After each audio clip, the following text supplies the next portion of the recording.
Most people may not be familiar with the name George Nader, but this man actually played a vital role in the Trump campaign and has been a very good friend of the entire Trump administration since day one. George Nader also happens to be a convicted pedophile. The man was arrested in 1991 in the state of Virginia for possessing child pornography. Then he was arrested again in 2003 for sexually abusing minors in the Czech Republic. He is now a lobbyist for the United Arab Emirates. And Nader, the convicted pedophile, actually helped arrange that meeting in the Seychelles that Jared Kushner attended with leaders from the UAE, Saudi Arabia, and Russia. Now, so far from what we know about that meeting, the overall goal was to kind of recreate the Middle East, according to the talking points, in a way that favors the United States and Russia a little bit more. But nonetheless, that's not the point here. I mean, yes, that's a very big deal that people need to pay attention to.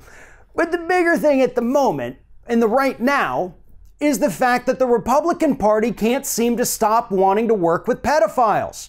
Because not only was George Nader a very close ally of Jared Kushner, and not in that meeting, but instrumental in the campaign itself, he's also visited the White House numerous times since Trump got sworn in. He was a close friend of Steve Bannon. He was a good friend of Elliot Broidy, the other client of Michael Cohen. Broidy was also an official within the Republican National Committee who recently resigned.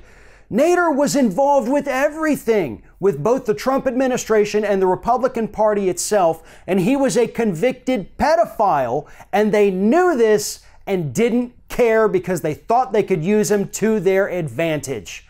There is nobody too dirty or disgusting for the Republican Party to work with today.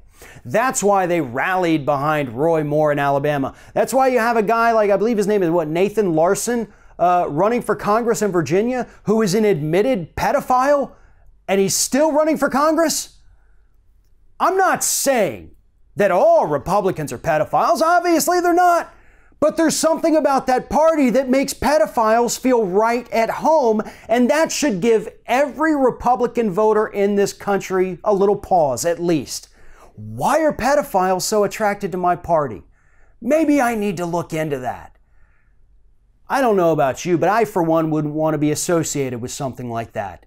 But it seems like each month that drags on now, we're finding out about a new pedophile within the Republican Party. The voters need to wake up and understand that there is something clinically wrong with their party. Because it's not just their open embrace of pedophiles, it's their open embrace of racism. The fact that people like David Duke feel right at home running for office as a Republican, as do so many others. That is what the Republican Party stands for today. It's not the party of small government and lower taxes. It's the party of pedophiles.